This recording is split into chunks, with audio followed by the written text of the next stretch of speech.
إن الحمد لله نحمده ونستعينه ونستغفره ونعوذ بالله من شرور أنفسنا ومن سيئات أعمالنا من يهده الله فلا مضل له ومن يضلل فلا هادي له وأشهد أن لا إله إلا الله وحده لا شريك له وأشهد أن محمدا عبده ورسوله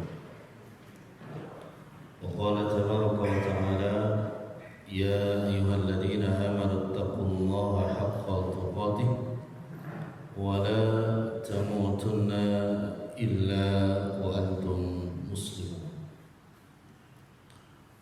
Jamaah salat subuh rahimani wa rahimakumullah jami'an. Semoga Allah Subhanahu wa ta'ala senantiasa memberikan keberkahan kepada kita, berkah umurnya, berkah keluarganya, berkah rizkinya, dan moga-moga kelak Allah wafatkan kita semua dalam keadaan salat ini. Alhamdulillah, kita akan sama-sama belajar tentang tazkiyatun nafs. Tazkiyatun nafs terdiri dari dua kalimat. Yang pertama tazkiyah, yang kedua an-nafs atau an-nufus. Tazkiyah diambil dari kata zakka yang memiliki makna tumbuh dan berkembang. Tumbuh dan berkembang. Yang kedua maknanya adalah bersih. Dan yang ketiga maknanya terbina. Ya, terbina. Jadi yang pertama, zakah itu memiliki makna tumbuh dan berkembang. Sebagaimana kata zakat setelah kita tunaikan, maka harta yang sebagiannya sudah ditunaikan zakatnya, maka akan terus tumbuh dan berkembang. Jadi orang yang mengeluarkan zakat itu tidak akan fakir, tidak akan miskin. Kenapa? Karena hartanya akan terus tumbuh dan berkembang. Tapi kalau tidak mengeluarkan zakat, terputus dan tertutup. Bedanya. Nah, kemudian kalau dikaitkan dengan nufus, jiwa seseorang, manakala jiwa itu sudah dibersihkan dari ad-dunub wal ma'asi, dari dosa dan kemaksiatan, maka jiwa seseorang juga akan tumbuh dan berkembang. Apa yang bisa tumbuh? Tumbuh amalnya terus meningkat, berkembang sehingga nurnya dari amal tersebut mudah untuk diterima oleh orang lain dan juga mudah dengan izin Allah Azza wa Jalla untuk diamalkan oleh orang lain. Ya. Makanya Imam Syafi'i rahimahullah ta'ala, kok bisa beliau rahimahullah ta'ala dalam sholat malamnya selesai 30 juz. Padahal kalau kita ya bukan 30 juz, juz 30 pun sholat malam gak selesai. Ini namanya tumbuh dan berkembang. Dan ketika akhir Ramadan di 20 yang terakhir, beliau malah setiap malamnya 2 kali khatam. Ini namanya berkembang, bukan cuma tumbuh tapi berkembang. Dan itu dijelaskan oleh Imam Ibn Rajab Al-Hambali, wa jazabul hasanat al-hasanatu ba'daha. Balasan kebaikan itu akan tumbuh dan melahirkan kebaikan kembali. Ya, pokoknya semua yang sudah dibersihkan itu akan tumbuh dan berkembang. Yang kedua tadi maknanya adalah bersih. Ya, jadi zakat itu bersih. Nanti kita bahas surah Asy-Syams dari ayat 7 sampai 10. Wa nafsiu wa ma sawwaha. Ya, qad aflaha man zakkaha. Bahkan Allah jelaskan, sungguh beruntung orang-orang yang telah zakkah, membersihkan jiwanya. Jadi kalau sudah bersih pasti beruntung. Ya, kalau sudah bersih pasti beruntung. Dan orang yang beruntung itu berarti orang yang bersih. Orang yang beruntung adalah orang yang bersih. Berapa Pak untungnya? Sekian. Berarti itu namanya sudah bersih dari modal segala macam. Itu namanya beruntung. Qad aflahal mu'minun. Sungguh beruntung orang-orang yang beriman. Kenapa dikatakan beruntung? Karena orang yang beriman itu seluruhnya bukan cuma hanya modalnya, tapi memang dia memiliki laba yang luar biasa, bahkan menjadi pewaris surga Firdaus. Dan yang ketiga tadi maknanya terbina. Ya. Jadi kalau orang yang sudah berusaha membersihkan hatinya itu, maka jiwa-jiwa orang tersebut selalu terbina. Contoh gini, orang nangis di tengah malam memohon ampun kepada Allah. Ternyata yang seperti itu karena terbina jiwanya, disadarkan oleh Allah Subhanahu wa taala memiliki sesuatu kesalahan. Akhirnya dia merengek, menangis kepada Allah Azza wa Jalla. Dan tangisan yang pertama, jika niatnya untuk mentazkiyah jiwanya, maka akan melahirkan tangisan-tangisan berikutnya. Sehingga benar menurut Allah Azza wa Jalla, orang yang beriman itu nanti falyadhaku qalila waliyabku katsira. Mereka akan sedikit tertawanya dan mereka akan banyak menangisnya. Sudah begitu kita, sedikit tertawa, banyak menangis, atau sebaliknya, banyak tertawa, sedikit menangis. Nah itu baru 3. Kalimat yang kedua, nafs atau an-nufus. Ini akan kita bahas.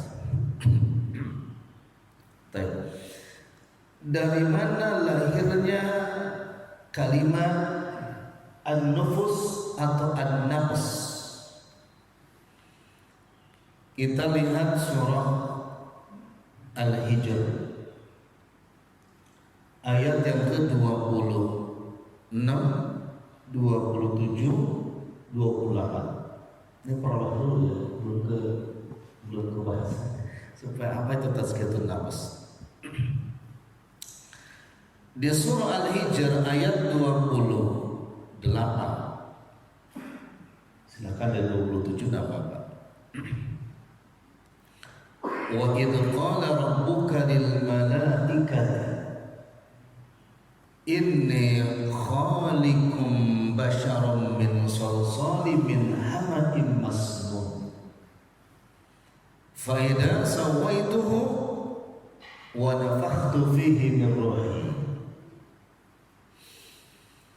Rabbul alamin Allah azza wa jalla berfirman, wa idh qala rabbuka lil malaikah, dan tatkala Allah berfirman berkata kepada para malaikat, inni khaliqum basyarum min salsalin min hama'im masnun.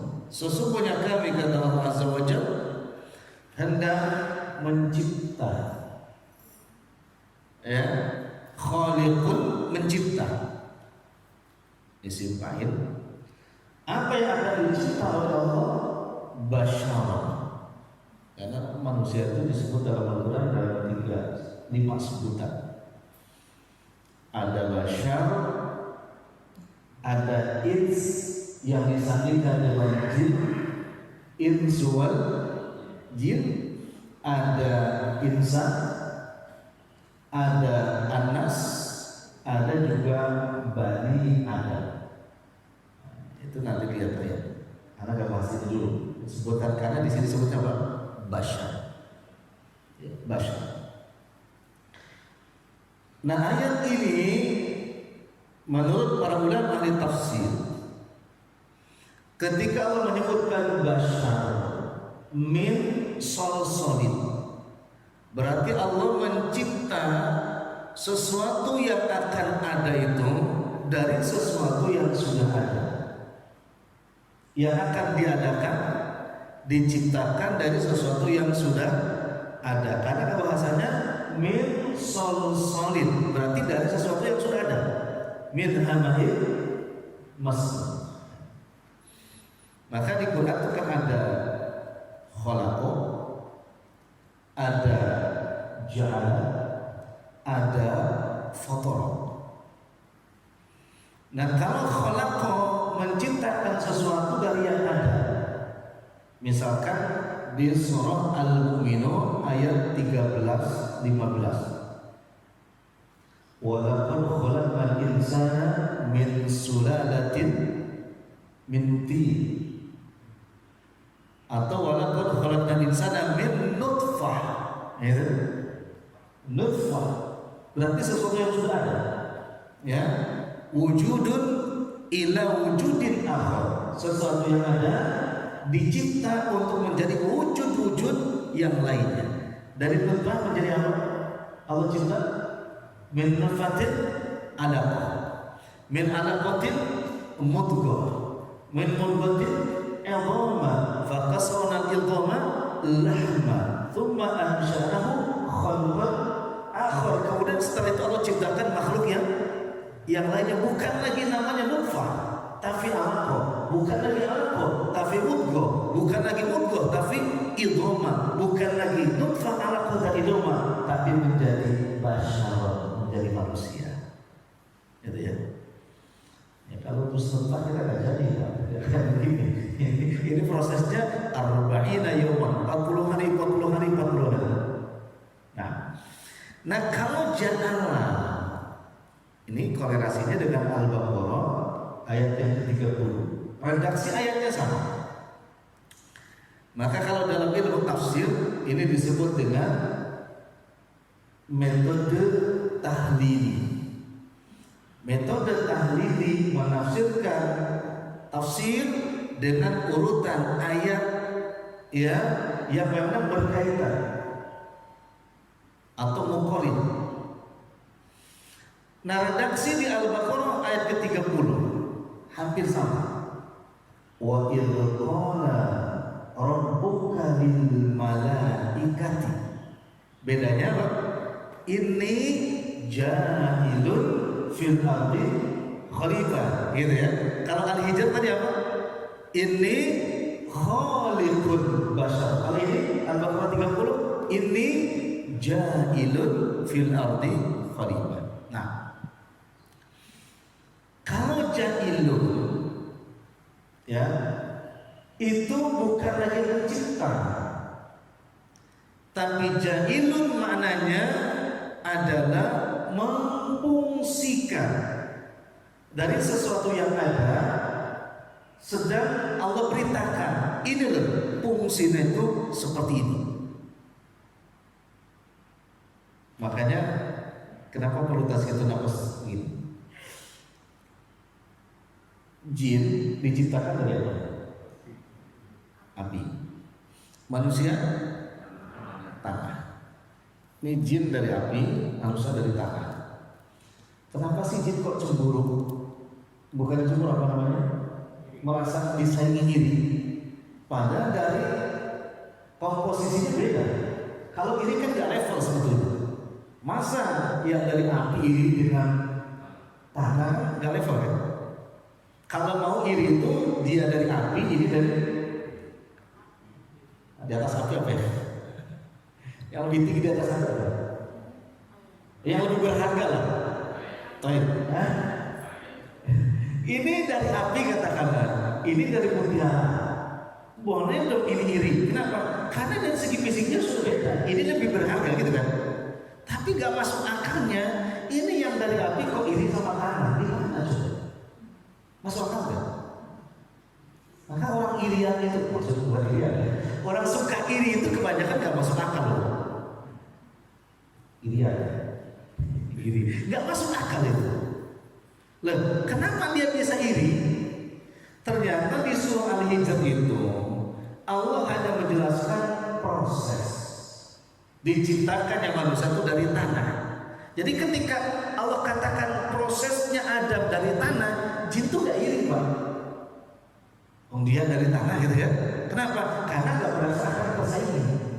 Tapi ketika Allah sebutkan di Al-Baqarah 30 ja'ilun bil ardi fungsinya, baru dia, oh ternyata ini mau nyaingin saya. Gitu. Jadi bukan masalah proses yang dia saingi, tapi apa? Fungsinya. Gitu ya. Makanya lahirlah nanti dalam tasghiyatun nafas ini ternyata kita boleh punya sifat iri. Boleh nggak? Boleh nggak kita punya sifat iri? Boleh, tapi hanya dua perkara. Boleh kan? Iri kepada siapa?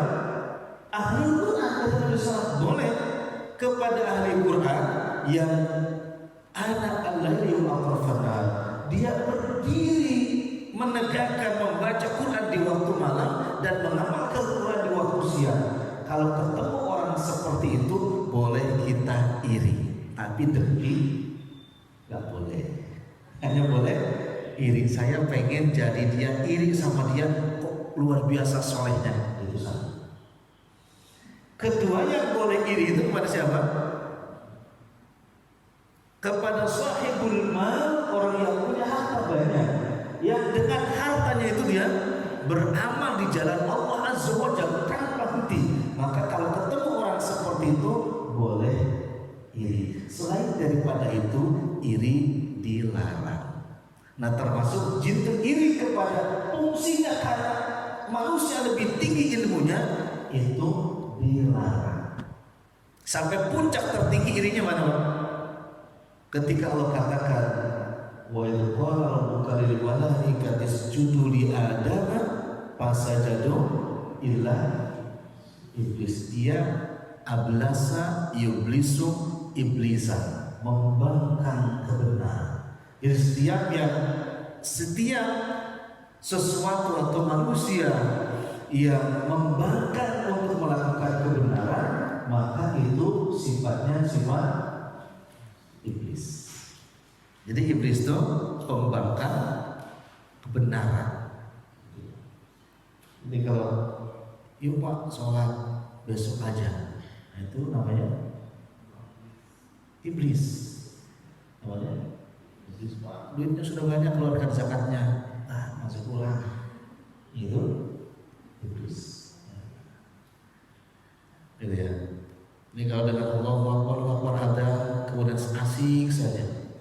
Pada rumah dekat masjid di bawah, itu berarti memiliki sifat apa? Iblis. Jangan-jangan ada pernah dulu ya waktu jahiliyah. Pernah apa? Pernah jadi? Nah itu kira-kira begitu kira-kira. Kan ada suka begini Pak. Di sini bukan, di tempat lain Pak. Alhamdulillah Pak, saya baru sekarang nih ke masjid. Terus dari dulu nggak tertarik. Oh bapak berarti dari dulu tuh iblis nggak tertarik itu, malah lihat orang terus itu benci loh. Tapi jangan begitu, oh bapak berarti dulu iblis, jangan, enak aja. Nah, padahal hakikatnya kalau segi bahasa itu memang iblis. Gitu. Dia membangkang asajadu ila iblis. Kenapa Pak? Agar wastakbar. Dia membangkang wastakbar dan dia punya sifat apa? Kiber. Kenapa kiber sombong? Karena ketika Allah katakan ini fungsinya, dia merasa tersaingi. Itu dua ya. Nah kemudian setelah dikatakan basyar, maka muncul kata basyarun tadi karena ada dua proses. Itu lanjutan ayat 27. Proses yang pertama adalah sawaituhu. Al-Hijr 27 tadi. Sawaituhu. Apa itu sawaituhu? Maka fisiknya Allah sempurnakan. Ya, fisiknya Allah sempurnakan. Umur berapa roh ditiupkan kepada manusia? 4 bulan. Ya. Tapi kan ada yang bilang kalau yang hamil itu mohon 7 bulan tua apa muda? Tua, 8 bulan muda, 9 bulan bisa ya. Tua muda. Ini kita berarti prosesnya nggak jelas ya.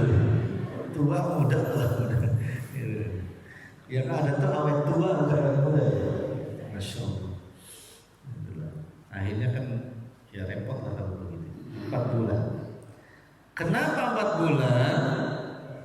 Karena proses nutfah, alaqah dan mudghah itu menjadi suatu embrio yang memang sudah sempurna dari segi fisik. Maka ketika sudah sempurna dari segi fisik, sawaituhu, baru Allah katakan wa nafakhtu fihi, baru kami tiupkan ke dalamnya ruhku Allah. Nah, jadi kalau sudah sempurna fisiknya, ruhnya ditiupkan, dia bergerak. Maka ketika 4 bulan itu bahagia seorang ibu, bahagia seorang suami, maka istrinya bilang, "Bi, tolong pegang perut saya." Ayo bapak begitu dulu gak sayang istri berarti. Gak, dia bergerak di sininya kan. Ketika bergerak bapaknya bilang apa? Masya Allah, alhamdulillah. Itu baru banafakhtu fihi, ya, bergerak dan kita syukur. Akhirnya 4 bulan sudah kalian 7 bulan apa 4 bulan? Tadi tiupkan dulu 4 bulan, kok 7 bulan? Gak nyambung. 7 bulan. 7 bulan dibikinin apa itu? Rujak. Semua yang muda-muda. Padahal 7 bulan itu kan tua kan. Kenapa yang disajikan muda-muda? Ini aneh juga nih. 7 bulan itu tua, yang disajikan muda-muda. Itu di kampung dulu. Itu disedekahkan, pokoknya cari yang muda-muda. Jamu mangkel, bisa mangkel gimana gitu. Ini biar gak ngantuk aja ada pasti. Nah kalau mau benar kan bukan 7 bulan, berapa tadi? 4 bulan. Maka sekarang sudah ada mulai lebar 4 bulan juga gitu Pak. Ada mulai juga. Mungkin baru dapat informasinya, enggak nih harus 4 bulan. Tapi caranya sama seperti 7 bulan ya, sama juga. Masya Allah. Sujud syukurlah di situ, bersyukur kepada atas nikmat karena sudah ditiupkan roh. Gak usah ngundang ustazah, gak usah. Undang ustazah, suruh baca surah Al-Fatihah. Emaknya gak baca, bapaknya gak baca. Atau undang ustaz, suruh baca surah Yusuf, bapaknya gak baca, emaknya gak baca. Begitu lahir gak seperti emaknya, gak seperti bapaknya. Seperti siapa? Ustaznya tadi. Kan repot, ustaznya curigai. Atau seperti ustazahnya, repot. Yang salah siapa? Ini yang baca, jadi ada powernya dari yang bacanya tadi. Makanya mak bapaknya harus belajar ya, memperbanyak tilawah sebagai tanda syukur atas wa nafakhtu fihi min ruhi. Nah, ruh ditiupkan maka bergerak. Nah, setelah bergerak baru Allah katakan di Al-Baqarah ayat 30 tentang jahilun fil ardi khalifah. Ya, nah, seperti itu. Jadi Allah menjelaskan tentang apa? Fungsi bukan proses. Jadi kalau khalaqa proses, kalau ja'ala itu fungsi, manfaat. Terus yang ketiga tadi apa? Faktor. Sesuatu yang memang dicipta oleh Allah dari sesuatu yang belum ada. Tahu nggak bapak-bapak tumbuh-tumbuhan yang sampai hari ini nggak ada bibitnya, nggak ada bibitnya sampai hari ini, tapi dicipta, direkayasa. Apa gitu? Al-futr. Futr itu jamur. Jamur ada bibitnya kan? Ya, di mana tuh? Ada yang keluar tiga dia. Ada kan bibitnya jamur? Enggak, tapi jamur di rekayasa. Maka ada firman Allah surah apa? Fatir. Alhamdulillahilladzi fatiris samawati wal ardh ja'ilil malaikah uli ajnati mathna wa thulatha wa ruba yazidu fil khalqi ma yasha wallahu ala kulli syai'in qadir. Al-futr itu jamur. Fatir sama itu menciptakan sesuatu dari yang belum ada. Itu perbedaan aja.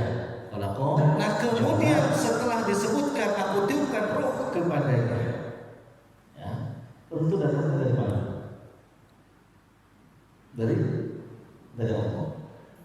Dalilnya surah Al-Anfal ayat 85. Wa yas'alunaka 'anil ruh. Surah Al-Isra ayat 85. Wa yas'alunaka 'anil ruh qul ruh min amri rabbi. Katakan ruh itu adalah dari kuasa urusan. Baik. Jamaah rahimakumullah. Kalau roh yang ditiupkan ke dalam nufus ini datangnya dari Allah, dan Allah memiliki sifat safiyun, suci, bersih, ya, dan tidak memiliki sifat naqis, kekurangan sedikit pun. Tanzihun anil naqais. Allah memiliki sifat bersih dari segala kekurangan. Berarti sifatnya ruh itu suci dan bersih. Karena datangnya langsung dari mana? Terhadap seluruh unsur-unsur ruh yang dimasukkan ke dalam jiwa manusia bersifat baik. Maka unsur ruh yang masuk ke dalam jiwa manusia seluruh unsurnya, maka itu disebut dengan sifat takwa. Seluruh unsur kebaikan yang datang dari ruh itu, yang dibawa oleh ruh, maka itu disebut sifat takwa. Maka nanti akan lawannya di dalam surah As-Samad, fa'alhamaha fujuraha wa taqwaha. Kapan itu? Setelah wa nafsi wa ma, setelah dibentuk dan ditiupkan ruh, maka ilhamkan kepada dua sifat, fujur dan takwa. Roh itu semua membawa sifat apa? Takwa. Semua roh sifatnya takwa. Jadi kalau dulu para salafus itu begini. Begitu dia berangkat dari rumahnya menuju masjid, tiba-tiba sampai di masjid sudah baca Fatihah imamnya. Berarti ketinggalan apa? Takbiratul ihram. Itu mereka menyesal. Nah, penyesalan mereka itu kan sifat baik, maka itu sifat takwa. Sementara ada orang yang datang ke masjid masbuk terus, tapi gak pernah menyesal. Itu sifat fujur. Di sini gak ada kan? Ya. datang ke masjid telat tapi malah senang, alhamdulillah saya masih kebagian, itu alhamdulillah bilangnya.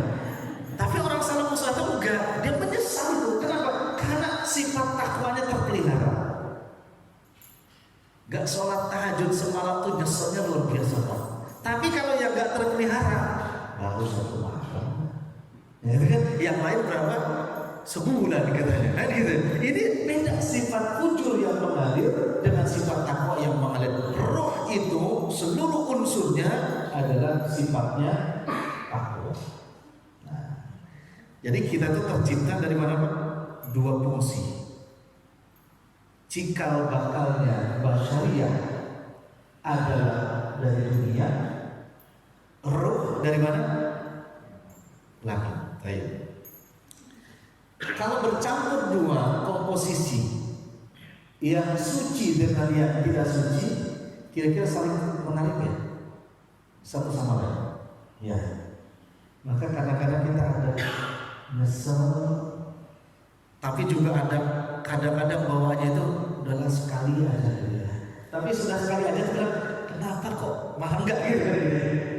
Kan ada juga Pak yang datang ke masjid 2 menit cukup kok untuk sholat qobliyah 2 menit. Ukuran kita itu cukup lupa. Anda lihat ada yang sholat itu 1 menit, ya? Ada yang sholat 1 menit. Ya.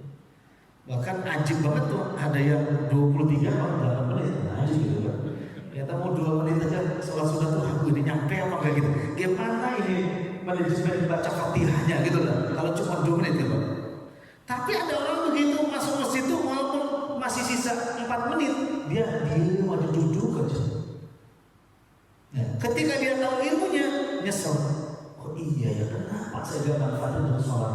Ini tarik menarik antara fujurah dengan takwa. Dan itu tergantung loyalitasnya kemana kebiasaannya. Kalau kebiasaannya kepada takwa, maka akan mengalir takwa. Tapi kalau kebiasaannya fujur, maka yang akan nampak juga apa? Fujurnya. Nah, sampai di situ, karena ada unsur yang tarik menarik, kadang kita tinggal di bumi, maka yang paling dominan itu ada unsur apanya kira-kira? Takwanya, fujurnya. Fujurnya, maka kata unsur fujurnya yang paling dominan perlu adanya tazkiyatun nafs. Maka Allah sebutkan qad aflaha man zakkaha wa qad khaba man dassaha.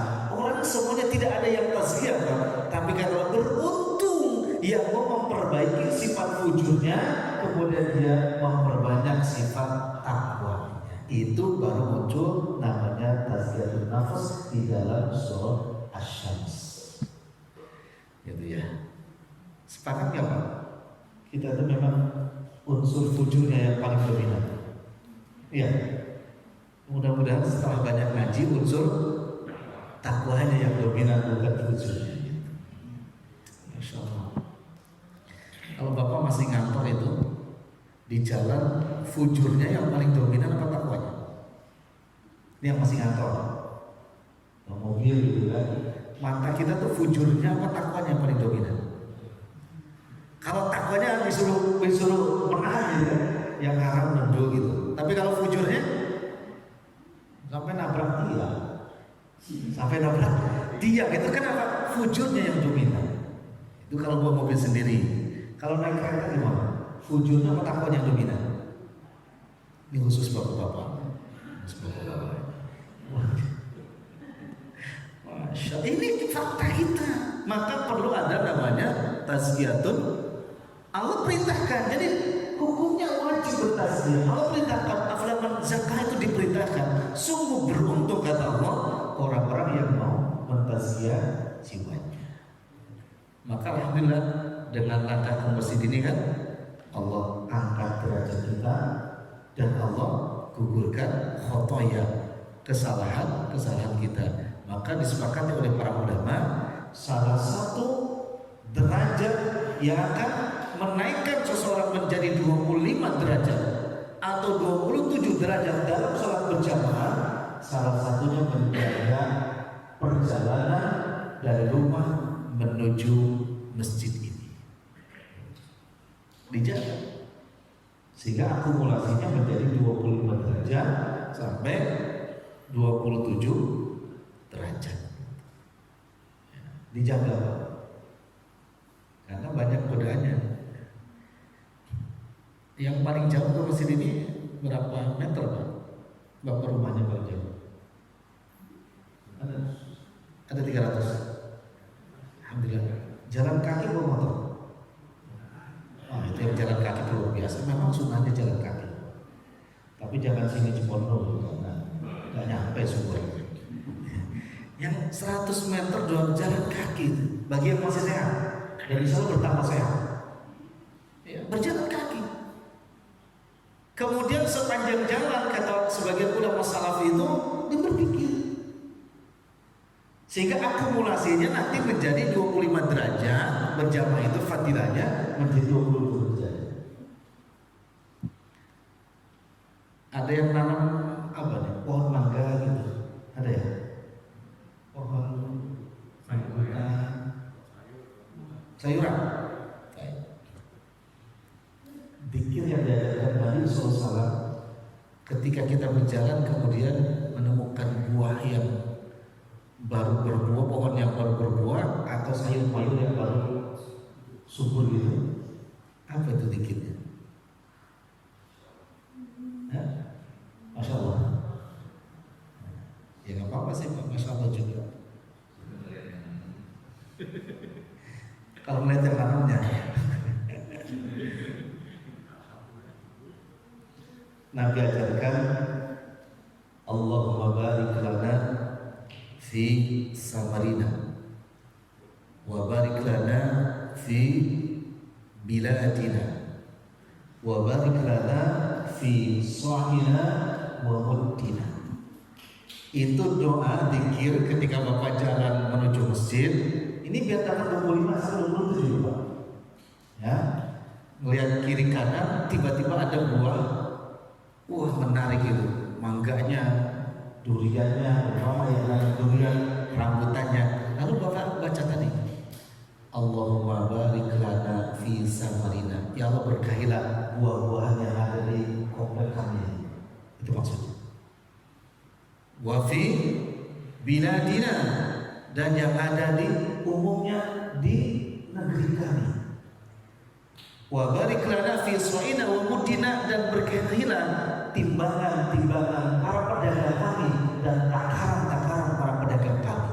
Bapak sudah bersedekah mendoakan para pedagang. Faktanya Pak, banyak yang jualan itu yang katanya ketika beli 1 kilo, ketika ditimbang kembali berapa Pak? Nah, lanjutnya kan? Itu dilihat di TV. Kenapa? Boleh jadi memang mereka curang, betul curang, tapi ada andil kaum muslimin dan muslimat ketika melihat pohon-pohonan yang berbuah, sayur-sayuran yang baru tumbuh itu, tidak mendoakan mereka yang akan memasarkan buah tersebut, sehingga mereka tidak digerakkan hatinya oleh Allah untuk mendapatkan petunjuk, sehingga yang curang tetap curang, yang mengurangi timbangan dan kulakan tetap mengurangi timbangan dan kulakan. Kenapa? Karena kita kalau melihat sayuran dan buah-buahan kadang-kadang salah ucap. Kan ada yang masih salah ucap. Lihat buahnya bagus apa? Tetangga tuh buah mangganya cakep-cakep. Ya, dia bilangnya apa? Gila benar tuh ya buah. Nah, buah gak ngapa-ngapain kok dibilang gila. Ya, itu ada yang sepanjang jalan itu gila terus. Sampai ke bawah ke masjid dong. Begitu masuk masjid, gila benar ya. Masjid Al-Ikhlas bisa. Bagus banget ya. Gila dia. Bahkan sampai imamnya juga digila-gilain. Gila benar tuh imam, bagus suaranya. Digila-gilain. Jamaahnya banyak, gila benar tuh jamaahnya banyak. Itu ucapannya jadinya semua. Bagaimana bisa menambah keberkahan negeri kita, para petani, para pedagang, sementara orang yang berkah dan Islam juga ucapannya tidak sesuai dengan Al-Quran dan Sunnah Nabi Sallallahu Alaihi Wasallam. Maka minimal ucapkan apa tadi? Masya Allah, la quwwata illa billah. Itu Allah abadikan di dalam surah Kahfi. Ya. Falaula ittakhadha jannataka qulta ma Masya Allah. Kenapa kamu tidak ucapkan ketika masuk ke bustan, ke kebun, ke taman kamu? Kenapa tidak mengatakan Masya Allah, la quwata illa billah? Itu Pak. Jadi kalau Bapak masuk kebun Bapak, taman Bapak indah-indah, pakai ucapannya Masya Allah, la quwata illa billah. Walaupun di taman itu ada satu pohon yang mati, jangan itu ada tapi buset ini satu mati, itu juga nggak benar.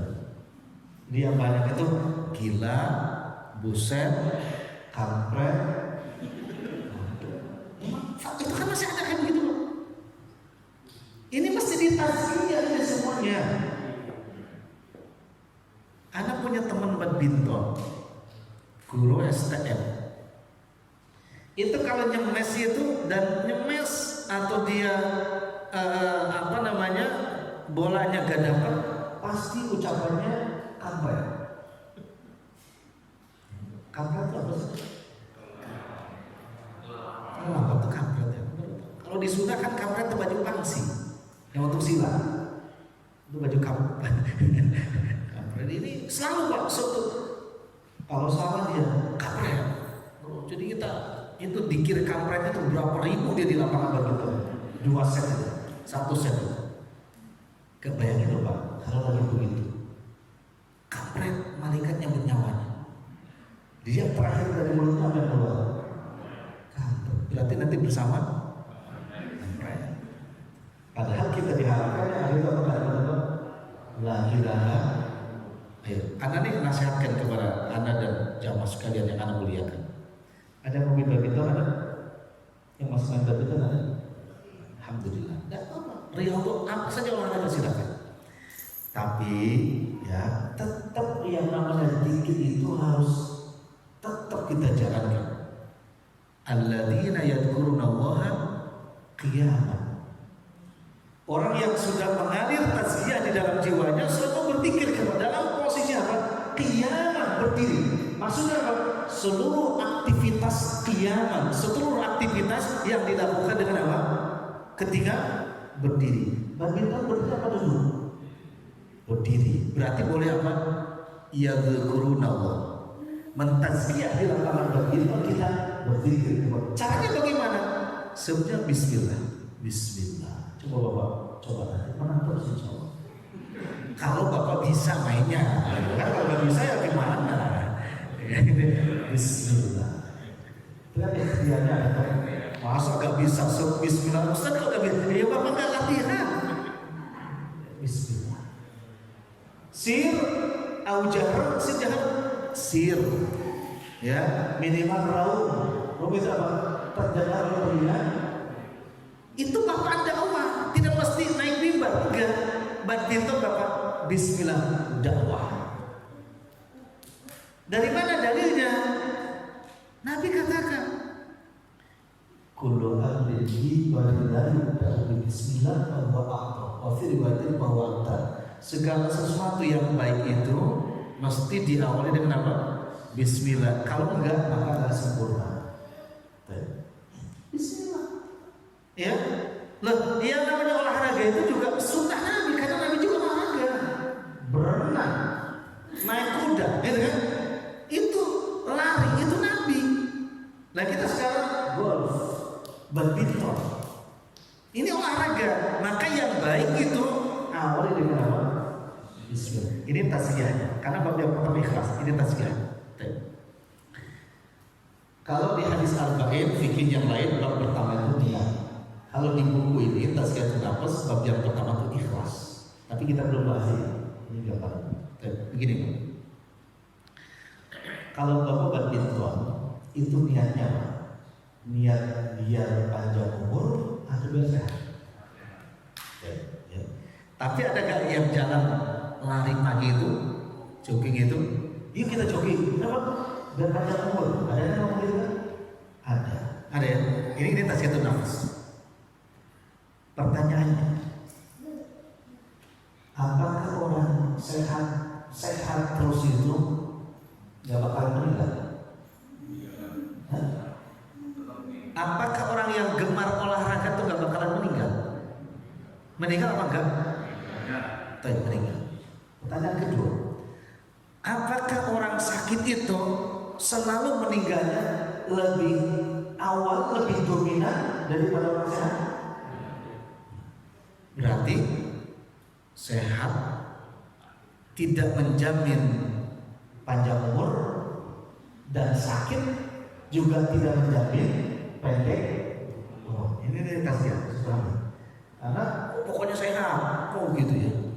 Ternyata Namrud itu sehat terus, tapi digigit nyamuk KO dia. Itu Namrud. Bapak jangan terjemahin yang lainnya ya. Namrud itu kan ada yang kemarin digigit nyamuk juga tuh, karena dia gede, Amrud juga itu. Itu Namrud. Ini ada cerita Namrud. Hati-hati loh Pak. Makanya masuk YouTube itu bahaya sekali. Kalau salah nanti dipotong nanti ya. Nanti dibilang Bang Anu, Bang Anu nggak Namrud. Sehat terus dia. Tapi Bapak jangan bilang Namrud sehat walafiat, enggak. Sehat aja, nggak ada afiat. Afiat itu orang beriman. Jangan salah. Fir'aun sehat kok, tapi tidak afiat. Itu ada ternyata Allah. Dengan saya punya. Nah, makanya mau badminton apapun olahraga kita, niatkan biar sehat lillahi ta'ala. Bukan biar panjang umur. Ini sudah salah niat. Ya.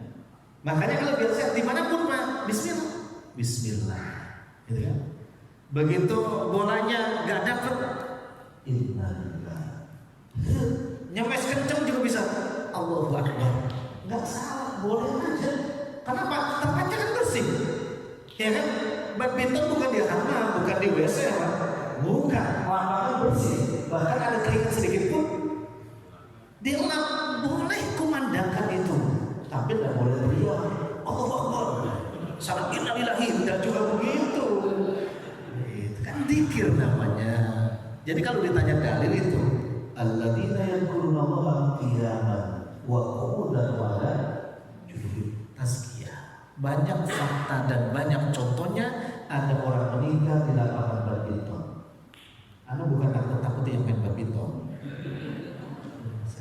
Tapi kalau dia mau badminton, wudu, ini tazkiyah bukan? Dohiran wa batinan, dohirnya dibersihkan. Habis waktunya. Oh, dibersihkan. Batinnya dibersihkan dengan apa? Selalu dengan Allah. Begitu dia nyemes, Allahu Akbar, meninggal. Masih ada harapan husnul, wallahi masih ada harapan atau masih berhusnudon. Dia husnul. Apa kata istrinya? Bapak itu setiap mau badminton juga wudu dari rumah. Diceritakan sama istrinya kepada siapa teman-teman di lapangannya. Terus yang kedua, badmintonnya nggak pakai celana pendek. Yuk. Badmintonnya nggak pakai celana pendek, tapi minimal di mana? Di bawah lutut. Nggak pakai sudin nih, emangnya jadi internasional. Masih tutup aurat. Sudah berangkat air wudu di lapangan tutup aurat. Kemudian setiap aktivitas mesum segala macam zikir kepada Allah. Kira-kira gimana kalau begitu Pak? Secara dohir bagus ya? Bagus kenapa? Karena sifat takwanya ada di mana-mana. Masya Allah. Satu yang tadi Anda bilang guru STM itu yang kampret, maksudnya ucapannya. Sekarang masih ada. Alhamdulillah panjangan umurnya. Tapi sekarang sudah berubah, nggak pakai kampret. Subhanallah, Allahu Akbar. Karena termasuk anak juga hobi badminton. Dulu waktu di Depok tuh sama Pak Mahmudi itu badminton. Ya beberapa orang lah. Ya, kalau Tangerang sini lapangan biasa terbuka. Ya, ada juga memanah. Gitu ya. Kalau naik kuda belum, karena dulu di kampung naik kebo. Kadang naik kebo di kampung sampai keinjak ini dulu di sawah. Untungnya di lumpur. Jadi kayak buah kesemok dengan saya betul di kampung. Ya, belum sempat lah kemarin diajakin di naik. Tapi kalau mana, alhamdulillah masih latihan. Karena sunnahnya Rasulullah SAW. Ya, nah kalau sebut terus Pak, dan beliau sekarang sudah tasbih, tahmid. Jadi anak badminton, anak gak di majlis seperti ini. Di badminton pun kita saling mengingatkan. Wa tawassaw bil haq, wa tawassaw. Pak tolong Pak jangan kampret lagi Pak. Dan alhamdulillah qadarullah wa masyafa'ala, ketika anak menyampaikan itu 3 hari sebelumnya sama salah satu guru olahraga malah meninggal di lapangan badminton. Alhamdulillah. Maksudnya alhamdulillah contohnya bukan meninggalnya beliau, bukan ya. Ada contoh. Jadi ketika anak dakwahkan di lapangan badminton, jadi ada contoh yang real.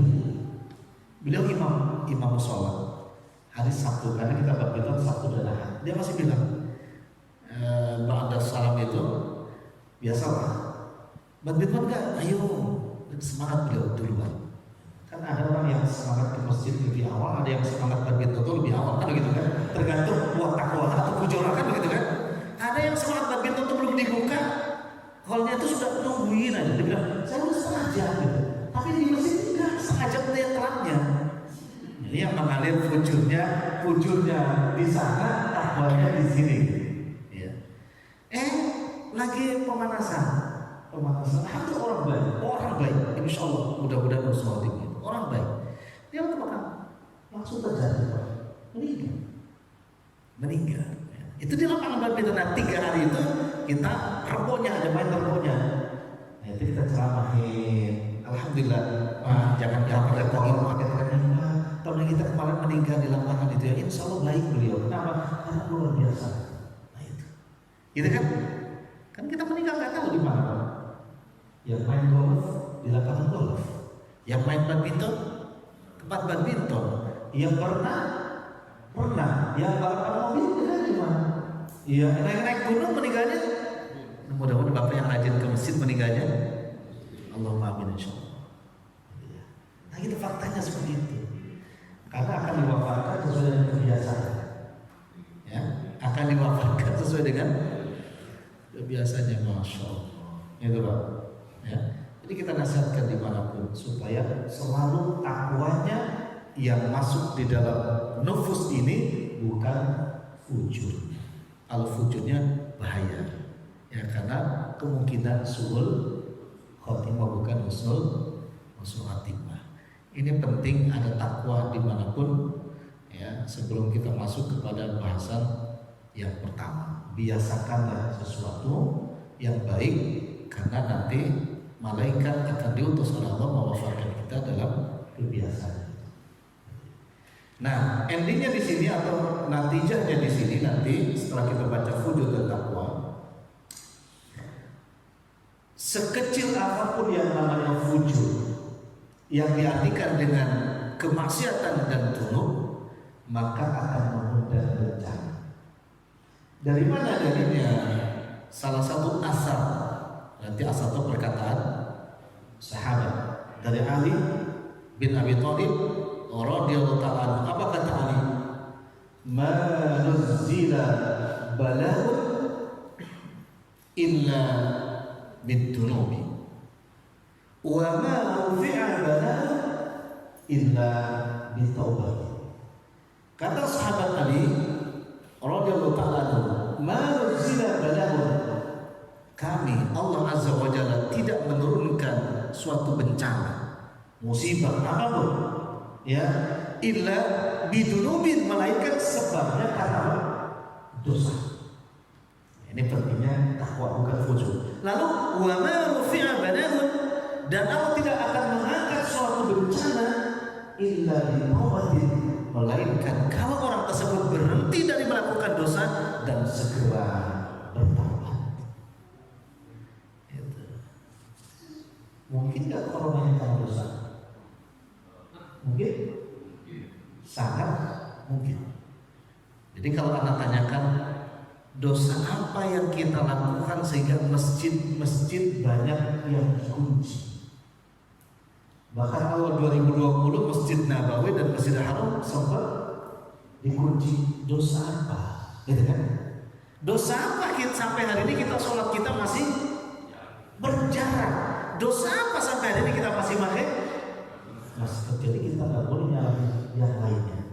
Tapi dalam tazkiyah kita ajarkan introspeksi, dan setiap individu zakah membersihkan. Mungkin sebelum datang corona ini masih ada yang senang dengan riba, masih ada yang bersuka cita bahkan gembira dengan riba.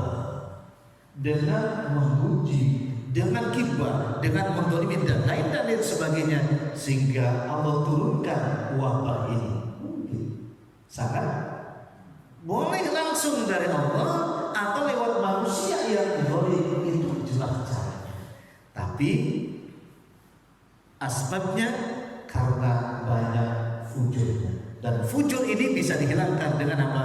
Taubat, sehingga berbanyak sifat takwa. Baik, seperti itu dulu, baru pembukaan, belum membahas bukunya. Jadi kalau ada yang mau beli bukunya seperti ini, Tazkiyatun Nafas, Ibnu Rajab Al-Hambali, Ibnu Qayyim Al-Jauziyah, dan Ghazali, 3 ulama di sini, dan murah insyaallah. Jadi supaya bisa dibaca insyaallah. Baik, seperti itu. Semoga pembukaan ini memberikan motivasi kepada kita semua betapa pentingnya memelihara sifat-sifat takwa, karena takwa akan mengundang dan menyuburkan rahmat dan kasih sayang Allah, dan betapa bahayanya sifat fujur, karena sifat fujur itu bukan sifat orang yang beriman, dan sifat fujur akan mengundang bencana dan bencana sampai hari kiamat. Waliyadzubillah. Bila ada yang mau menyempurnakan atau bertanya seputar pembukaan ini, silakan. Baik, jadi kalau juga untuk materi kalau semangat dan benar ya, nggak berasa ya, udah kira-kira. Berkomentar ya Pak, sebelum masuk materi.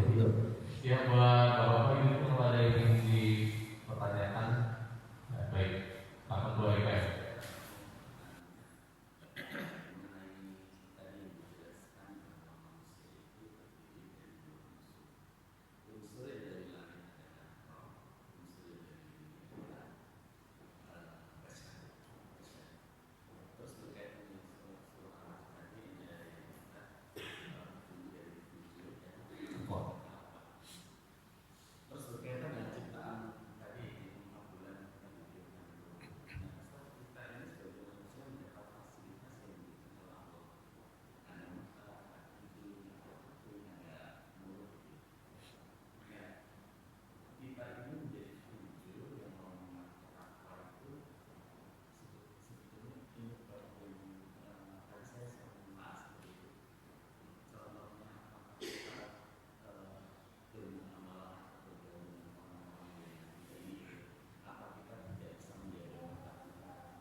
Nah, jadi seluruh jawarih anggota badan kita, kedua mata, telinga, hidung, mulut, tangan, kaki, ini jawarih tauhid.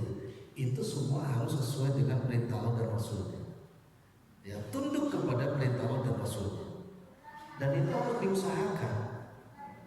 Makanya Rasul membimbing kita, ya, termasuk dalam Al-Quran. Bagaimana dalam surah An-Nur, misalkan antara ikhwah dan akhwat yaghdudna min absarihinna, mengendalikan kedua pandangannya. Di situ maksudnya bukan dipejamkan, mengendalikan, menahan dengan segera ketika melihat sesuatu yang diharamkan oleh Allah Azza wa Jalla. Karena kalau dipejamkan belum tentu mengendalikan. Mohon dipahami ya. Jadi kalau memejamkan itu belum tentu mengendalikan, tapi kalau mengendalikan sudah pasti memejamkan. Mohon maaf, sekedar contoh. Bapak melihat sesuatu yang haram, kemudian tidak dikendalikan dengan sifat ihsan bahwa Allah Maha melihat atas apa yang saya lakukan, dipejamkan, itu semakin kelihatan. Tetapi kalau ya Allah, Engkau Maha melihat, tanpa dipejamkan, objek manusia yang tadi terbuat dari tanah, maka wujud di dalam hati ditransfer menjadi tanah juga. Maksudnya menjadi tanah itu sehingga fungsi dan kreativitasnya itu sudah kita tidak tertarik sama sekali. Itu maksudnya. Kan fungsinya yang tadi ya. Enggak, karena min nutfah, min tin, sudah.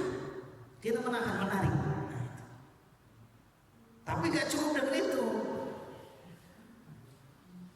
Anfun ini hidung juga tarik. Maka kenapa Rasulullah SAW mengatakan para akhwat kalau keluar tidak boleh tabarruj, tidak boleh memakai perhiasan-perhiasan, karena ada ainani, dua mata, dan juga ada mata sudah menarik tapi aromanya masih tercium, itu juga menjadi bahaya. Nanti lama-lama menjadi rona, kalaba rona ada qulubihim makanu yaksibun, menjadi satu nuqtah kejelekan di dalam hati, bintik yang lama-lama menutup. Jadi tidak bisa hanya mata, hidung. Tidak bisa hidung juga, tapi udunai. Ya, kedua telinga. Dengan apa? Saut, suara. Itu begitu Nabi juga melarang para akhwat mengeraskan suara, bukan pada tempatnya. Kenapa? Karena suaranya menjadi aurat fitnah. Jadi memang harus ada usaha yang kuat untuk al-habs, menahan seluruh anggota ini dari apa-apa yang Allah larang. Sehingga nuqtoh ini misalkan 5 bisa dibersihkan menjadi 4, menjadi 2, menjadi 3. Kalau 0 itu kayaknya enggak ya. Kalau kosong itu enggak ya. Mudah-mudahan yang kosong itu Nabi SAW. Kalau kita ada semua. Tapi mudah-mudahan hanya sedikit. Apa bahasanya? Spam atau buram. Kalau spam masih ada gitu. Tapi kalau buram memang zahirnya enggak ada itu. Sedikit. Itu Pak. Alam naj'alahu 'ainain wa lisanan wa syafatan. Dua, lisan dan syafah. Bukan hanya yang keluar, tapi juga yang gimana? Digerakkan di dalam isyarat-isyarat ini. Dan baik fungsinya suka atau fungsinya tidak suka, karena semuanya akan diminta pertanggungjawabannya di hadapan Allah. Baiknya akan melahirkan takwa, buruknya akan menambah fujur. Kemudian yang begitu 2 tangan, 2 kaki. Sampai dalam surah Yasin kan dijelaskan. Al-yawma nakhtimu ala afwahihim wa tukallimuna aydihim wa tashhadu arjuluhum. Tentang apa? Bima kanu yaksibun. Jadi kita semua kalau pengen takwanya tetap mengalir dengan baik, yang dohir ini Pak, mata, telinga, mulut, hidung, tangan, kaki, wa termasuk yang masuk ke dalam perut harus dijaga baik-baik. Ya, ambil semua yang datang dari Rasul. Wa ma atakumur rasulu fakhudhuhu wa ma nahakum anhu fantahu. Apa yang dilarang jauhi. Insyaallah minimal takwa kita bisa stabil, atau bahasanya standar. Yang standar itu gimana Pak kalau sholat? Begitu Allahu Akbar, adzan selesai, jalan ke masjid, itu baru standar. Standar. Di bawah standar. Nah kalau di bawah standar itu ke masjidnya selalu imamnya Allah, itu baru masuk pintu. Tapi kalau di luar itu, ya yang lebih baiknya yang tadi yang samina wa ta'na, sebelum adzan berkumandang sudah berada di masjid. Nah, jadi kita tuh mudah-mudahan minimal yang standar itu ya. Tanpa itu nggak bisa, semua akan mempengaruhi unsur-unsur duniawi. Ya, hanya susah. Maka kata para ulama, nanti kita bahas di sini. Ada yang bertanya, kenapa saya terhalangi tidak bisa sholat tahajud selama 1 tahun? Dijawab, karena ada sesuatu yang haram. Kata Nabi, 1 suapan yang haram yang masuk ke dalam perut. 1 suapan yang haram itu bisa menghalangi tahajud 1 tahun. Gimana kalau 1 kilo? Gitu ya. Mungkin agak sedikit, maaf ini. Waktu Ramadan anak pernah bahas jin di sini.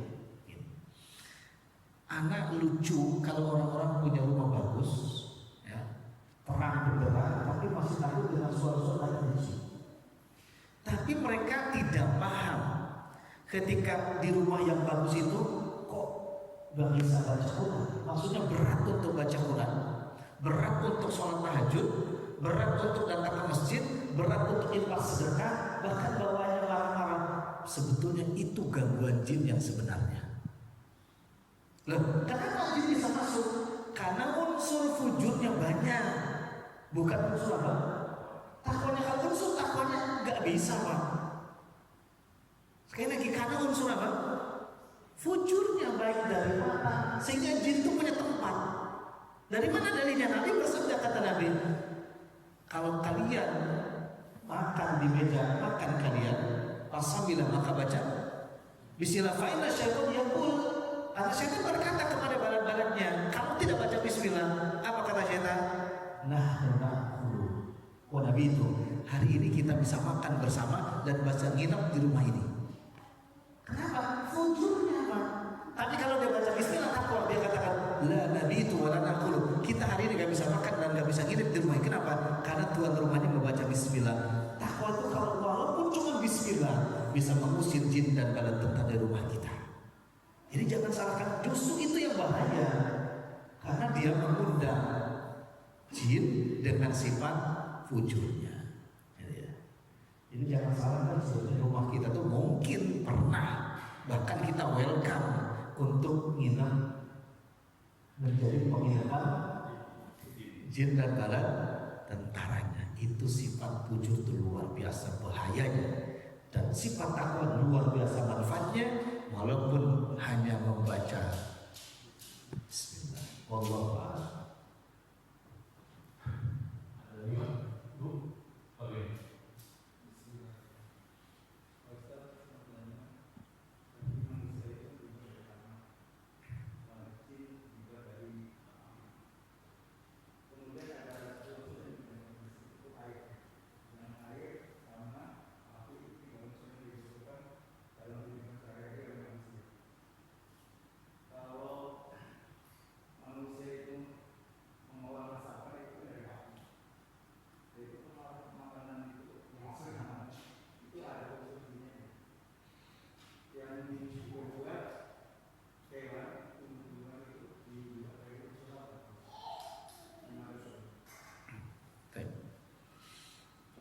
Yang pertama, bumi atau makanan yang dimakan oleh manusia bisa saja disusupi dengan jin. Kapan? Tadi ketika muamalahnya tidak dibarengi dengan sifat takwa. Karena saya kasih tahu dulu, ini kan bersih. Tapi yakin gak di sini gak ada jin? Yakin gak? Atau gini pertanyaan, ini kan sudah tertutup, ya, jin bisa masuk gak di sini? Sangat bisa. Bahkan boleh jadi jin-jin sebelum dijual aja dia sudah. Kenapa? Karena yang bikin ini enggak, maaf ini muslim bukan? Karyawannya muslim, tapi nggak tahu baca Bismillah apa enggak. Nggak usah semua tutup, tapi ketika mau sekian ribu nutup Bismillah, berarti mengeluarkan apa? Menutup jin. Termasuk makanan semua saripati makan gitu. Itu masuk al-jin yang akan mempengaruhi sifat apa tadi? Mengganggu sifat takwanya dan mendominasi sifat fujurnya. Makanya ketika kita baca Bismillah setelah baca hamdalah. Jadi sangat. Bahkan sepakat para ulama, justru embelio itu akan merubah karakter sifat dari saripati makanan yang dicarinya tidak halal, diolahnya juga tidak halal, dikonsumsinya tidak halal. Bahasanya dari lubang buaya masuk singa. Jadi kira-kira. Yang kedua, apakah asyajar, wasamar itu dari unsur apa? Semua yang ada di bumi unsurnya bumi. Penciptanya semua yang ada di bumi unsurnya bumi. Kalau dikatakan bagaimana Ustaz dengan ainab yang ada di surga? Kalau ainab anggur yang ada di surga unsurnya bukan dari bumi, tapi ainab yang ada di surga, sehingga karakter dan sifatnya beda. Kata Imam Ibnu Katsir di dalam Al-Bidayah wa Nihayah, paling kecil anggur yang ada di surga nanti sebesar kepala anak bayi. Karena unsurnya di mana? Di surga, bukan unsur dari bumi. Yang kedua sifatnya, ketika dimakan tidak menjadi kotoran, tapi menjadi umamiyah. Beda unsur, beda outputnya gitu Pak. Gitu ya. Kalau yang dimakan di sini Pak, mohon maaf, sate Padang, sate Madura, ada sekarang yang kayak mentah itu apa nih? Taichan. Semua dimakan, unsurnya dari mana? Bumi. Kira-kira jadi apa? Kotoran, dan enaknya cuma di sini saja. Tetapi yang unsur dari langit itu anggurnya, apanya, semuanya, maka dijelaskan di dalam kitab Al-Bidayah. Ya, kalau dalam Al-Quran itu Faruhu wa Rohan Al-Waqi'ah itu ternyata merubah seseorang itu menjadi regenerasi orang yang muda, tetap muda dan tidak akan pernah tua. Kalau sekarang kan kalau ada di dunia itu namanya ini obat awet muda, tapi perlu bukti itu ya, perlu bukti. Ternyata minum itu palsu Pak, malah tua dia gitu kan. Nah ini beda unsurnya Pak. Semua yang di dunia ada unsurnya dunia. Masya Allah. Mudah-mudahan kita bisa menikmati anggur apa yang ada besok. Ya, karena besok tidak buang air kecil, tidak buang air besar, semuanya jadi kenikmatan. Ya, saya simpulkan besok tuh Bapak kalau tetap dengan istri Bapak, mudah-mudahan Pak ya, atau mau ganti Pak. Maka ibu tuh harus cerdas bersama suami, ya. Kalau sedikit Pak, bagaimana besok masih tetap sama saya nggak besok di akhirat? Ibu tuh sesekali nanya gitu. Ya, kenapa? Karena banyak para suami yang selalu pengen bidadari. Itu namanya menyepelekan istrinya loh Pak. Setuju ya? Menyepelekan istri. Padahal kabarnya dari Nabi Shallallahu Alaihi Wasallam, para istri yang soleh hari ini akan lebih cantik dibandingkan bidadari besok di surga. Jadi bapak jangan menyesal kalau hari ini kena sayang sama istrinya. Kenapa? Toh besok istrinya akan lebih cantik daripada bidadari yang bapak-bapak cita-citakan itu. Maka sebelum mendapatkan bidadari di surga, maka jadikanlah istri kita hari ini sebagai bidadari. Insya Allah ya, setuju ya? Itulah sebetulnya. Cukup Pak. Baik Bapak Ibu sekalian, kita bukan untuk kajian pada kesempatan waktu pada kesempatan ini.